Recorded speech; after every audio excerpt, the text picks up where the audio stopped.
Ji, honourable deputy director cultural and youth affairs Chaudhary Ranvir Singh विश्वविद्यालय, doctor ममता ढांडा जी, क्या event आप organise कर रहे हैं चौधरी रणवीर सिंह विश्वविद्यालय में, थोड़ा बताते चले जी दर्शकों सर। को। सर 2022 में हमें ये ऑनरेबल वाइस चांसलर ने हमें ये चार्ज दिया, ये सौभाग्य था हमारा, जिनकी लीडरशिप में हम हरियाणा उत्सव मना रहे हैं। पिछले मतलब तीसरा इस बार हरियाणा उत्सव मना रहे हैं हम। 2022 में हम इसकी शुरुआत की थी। इसकी शुरुआत सर हमने एक दिन से की थी, जिसमें लगभग 9 से 10 विधाएँ इसमें शामिल थी। और पहली बार जींद की धरती, जो जिसको माना जाता है कि यहाँ सबसे ज़्यादा टैलेंट जींद में ही है, तो ये बहुत बड़ा एक कदम था इस सांस्कृतिक कार्यक्रम के लिए। तो इसमें सबसे पहले सर हमने एक दिन का ऑर्गेनाइज़ किया। उसमें जो थीम थी वो हरियाणवी कल्चर थी, जिसमें इवन एट एंकरिंग भी जो है वो हरियाणवी भाषा में की गई, हरियाणवी बोली में की गई। और उसके बाद सर 2023 में हमने इसको 2 दिवसीय कर दिया गया। ये बिल्कुल रत्नावली के पैटर्न पे ही है। इसका नाम अभी फाइनल नहीं है, लेकिन हम हरियाणा उत्सव के नाम से जो है इसको हम मनाते आ रहे हैं। और पिछली बार इसमें सर 17 विधाएँ थी। जी। इस बार हमने इसमें 2 विधाएँ और ऐड कर दी हैं। इसमें है सारा हमारा हरियाणा कल्चर को ही हम रिप्रेजेंट करते हैं।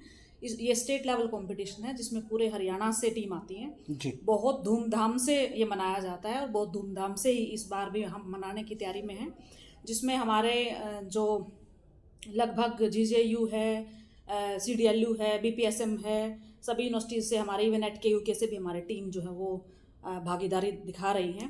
और हमारे एफिलेटेड कॉलेजेस और अलग अलग डिफरेंट यूनिवर्सिटीज़ के एफिलेटेड कॉलेज से हमारे यहाँ टीम आ रही है। तो पूरी कमर कस ली है यूनिवर्सिटी ने। इवन जी। Eight director DYCA doctor Vijay Kumar, उनकी देख रेख में सारा ये किया जा रहा है प्रोग्राम। और सर हमारी पूरी टीम जो है बड़े मतलब सौभाग्य फील कर रही है कि हम इतना बड़ा कार्यक्रम करने जा रहे हैं। जी। हमारे ऑनरेबल वाइस चांसलर का हमेशा हमारे ऊपर उनका हाथ रहा है, उनका आशीर्वाद रहा है, हमेशा वो हमारे साथ रहे हैं। और हमारे प्रोफेसर डॉक्टर लवलीन मोहन, उनके बिना भी हमारे पास कुछ नहीं है। उन्होंने काफ़ी हमें सहयोग दिया है, फाइनेंशली, एडमिनिस्ट्रेटली, मोरली, हर तरीके से।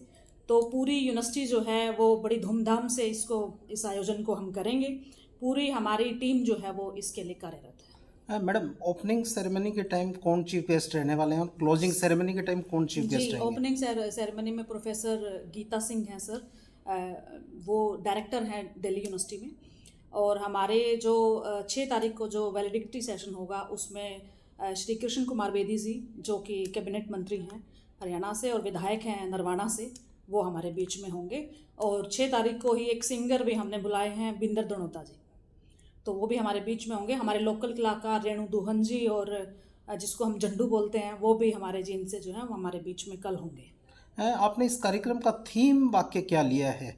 हमारा थीम एक तरीके से सर हरियाणा का जो गढ़ है वो जींद है, जी। हरियाणा का जो दिल है वो जींद है। तो माना जाता है कि सबसे ज़्यादा टैलेंट जींद का ही फेमस है, चाहे वो कुरुक्षेत्र यूनिवर्सिटी है, चाहे कोई भी है। जींद के बच्चे अपना हर जगह अपना परचम लहराते हैं। तो इसमें सर इसको हम हरियाणा उत्सव की फॉर्म में मना रहे हैं। इस बार हर बार हम 1 और 2 को मनाते थे। इस बार दिवाली की हॉलीडेज़ की वजह से हम नहीं, इसको थोड़ा सा एक्सटेंड किया, 5 और 6 को किया। इसमें सर सबसे बड़ी बात है हरियाणवी सांग, जो कि सबसे बड़ी प्रतिभा मानी जाती है, सबसे बड़ी इवेंट मानी जाती है। हरियाणवी सांग किया जाता है सर, जो कि सबसे बड़ा इवेंट है एक तरीके से। मुझे लगता है कि ड्रामा जो है वो वहीं से निकला है, इंग्लिश का जो ड्रामा है। बेसिकली मेरा सब्जेक्ट इंग्लिश है। जी। तो इसमें sir folk costume male female, Haryanvi solo dance male female, Haryanvi group dance, painting on Haryanvi जनजीवन, हरियाणवी फूड, तो हर तरीके की जो कल्चर है उसको हम अलग अलग तरीके से उसको हम दिखाने की कोशिश कर रहे हैं। आपने बैनर में लिखा है कि संस्कृति के विकास के लिए आप निरंतर कार्यरत हैं। जी। तो टोटल कितने स्टेज लगने वाले हैं और कितने प्रतिभागी इसमें शामिल होने की संभावना है? बिल्कुल सर, हमारे 4 स्टेज लग रहे हैं सर, जिसमें अलग अलग दिन अलग अलग विधाएं उस पर दिखाई जाएंगी।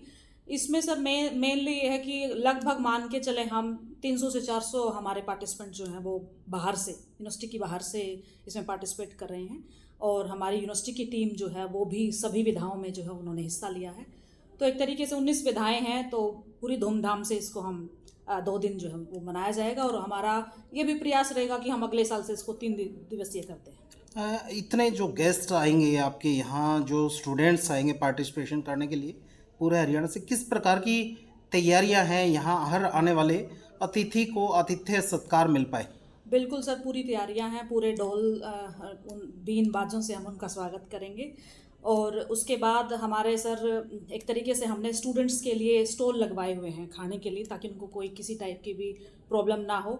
और दूसरा, हमारे जो गेस्ट हैं, हमारे जो जजेस हैं, उनका लंच और सब भी रहने की व्यवस्था हमने यूनिवर्सिटी गेस्ट हाउस में कर दी गई है। उधर से सर सभी जो कॉलेजेस से कोऑर्डिनेटर्स और प्रिंसिपल्स और सब हैं, उनके लिए भी हमने सब रिफ्रेशमेंट और लंच की सुविधा है। और किसी टाइप का भी किसी को सर कोई व्यवधान किसी का होगा नहीं, हर तरीके से जो है हमारी तैयारियाँ हैं। एज ए होस्ट आप इस कार्यक्रम के deputy director culture and youth affairs honourable Mamta Dhanda ji, आप क्या अपील करेंगे जो प्रतिभागी हैं और जितने गेस्ट आ रहे हैं आपके 2 दिवसीय कार्यक्रम के लिए? सर हमारी सिर्फ एक ही अपील है कि बच्चों से खासकर कि डिसिप्लिन बनाए रखें, क्योंकि सर डिसिप्लिन किसी भी यूनिवर्सिटी की सबसे बड़ी एक नींव होती है स्टूडेंट, और स्टूडेंट अगर डिसिप्लिन में रहेंगे तो हमें अच्छा लगेगा। ये सारे कार्यक्रम सर बच्चों के लिए किए जाते हैं, स्टूडेंट्स के लिए किए जाते हैं। इवन एट हमने आई कार्ड्स के लिए, उनके आई कार्ड के साथ ही उनकी एंट्री होगी, ये भी जारी कर दिए गए हैं निर्देश। लेकिन फिर भी मैं अपील करती हूँ कि इतना पैसा यूनिवर्सिटी लगाती है बच्चों के लिए, बच्चों के कार्यक्रम के लिए। लगभग हम 15 दिन से मतलब दिन रात लगे हुए हैं। दिवाली की सारी छुट्टियों में हम यहीं थे, तो थोड़ा सा हम इतना तो उम्मीद करते हैं अपने बच्चों से कि वो डिसिप्लिन में रह करके एंजॉय करें इस प्रोग्राम को। आपने कोई प्रोटोकॉल भी जारी किया गया है कि भी जो पार्टिसिपेंट हैं वो इस विधा में कोई गाइडलाइन जिसके अकॉर्डिंग वो कुछ कार्यक्रम तैयार करके लेके आएंगे? बिल्कुल सर, रूल बुक तैयार की गई है, पूरी रूल बुक सर्कुलेट कर दी गई है। जितने भी हमारे प्रतिभागी होंगे वो उन्हीं रूल्स के अकॉर्डिंग ही पार्टिसिपेट करेंगे, उन्हीं रूल्स के अकॉर्डिंग। इसमें पर्टिकुलर एज भी है, 25 ईयर्स तक का स्टूडेंट जो है वो पार्टिसिपेट कर सकता है। और इसमें सर हर एक इवेंट के रूल होते हैं, उन्हीं रूल को मद्देनज़र रखते हुए जजमेंट होती है, जजेस जो है अपना डिसीजन देते हैं। तो वही हमने सबको जो सर्कुलेट कर दिए गए हैं सर सभी। हाँ, जो प्राइज़ जीतने वाले कैंडिडेट होंगे, टीमें होंगी, उनके लिए प्राइज़ मनी रखी है या कोई मोमेंटो रखे हैं आपने? थोड़ा बताते सर चलें। हमने इसमें सर 5 अलग अलग तरीके की ट्रॉफीज़ रखी हैं, जिसमें ओवरऑल ट्रॉफ़ी जो कोई भी कॉलेज या यूनिवर्सिटी जो सबसे ज़्यादा जिन विधाओं में जिसकी पोजीशन होगी उस हिसाब से उसके अंक होते हैं, मार्क्स होते हैं, उसको दिया जाता है। उसके बाद रनर अप ट्रॉफ़ी होती है सर। फिर जो थिएटर की विधा में जो जैसे रिचुअल है, सांग है और मोनो एक्टिंग है, उसमें जो विजयी होगा उसको थिएटर ट्रॉफ़ी दी जाएगी। सिमिलरली लिटरेरी ट्रॉफ़ी है सर, जो लिटरेरी इवेंट्स में जो जीतेगा। और फाइन आर्ट्स ट्रॉफ़ी है, म्यूज़िक ट्रॉफ़ी है, और दूसरा हमारा जो डांस ट्रॉफ़ी है। तो ये छोटी ट्रॉफ़ीज़ रखी हैं लगभग 5, और 2 हमने बड़ी ट्रॉफ़ीज़ रखी हैं। और जीतने वाली टीम को सर जो ग्रुप आइटम है उसमें फर्स्ट जो टीम होगी उसको 6300 रुपये देंगे, और जो सेकंड होगी उसको 3800 रुपये देंगे। इसमें फर्स्ट सेकंड दो ही होता है सर, प्राइज़ मनी 2 को ही दी जाती है। और इसमें जो हमारे इंडिविजुअल आइटम है उसमें फर्स्ट को हम 1300 रुपये देते हैं और सेकंड को 1000 रुपये देते हैं। जो रिजल्ट अनाउंस करने के लिए ज्यूरी मेंबर आपने इनवाइट किए होंगे तो उनका किस लेवल पर क्या पैमाना रखा गया कि किस लेवल के ज्यूरी मेंबर होंगे? सर ज्यूरी मेंबर्स का हम एक पैनल बनाते हैं, जिसमें हर एक इवेंट में लगभग 15 से 20 नाम दिए जाते हैं। उसमें फिर हम एक तरीके से उस पैनल को फाइनलाइज करवाया जाता है ऑनरेबल वाइस चांसलर के थ्रू। वो टिक करते हैं, बहुत हाई लेवल के हमारे जजेस होते हैं, बहुत ट्रांसपेरेंटली वो अपना डिसीजन देते हैं, जिसमें हमारी DYCA का या यूनिवर्सिटी का कोई इंटरफेरेंस नहीं होता। वो अपने हिसाब से जो बेस्ट टीम है उनको निकाल करके वो जाते हैं। चलिए मैडम, आपने अपना कीमती समय दिया, उसके लिए आपका हृदय से बहुत बहुत आभार। और कामना करते हैं आपका कार्यक्रम सफलता से सफलतम की तरफ आगे बढ़े। धन्यवाद। Thank you sir, thank you sir.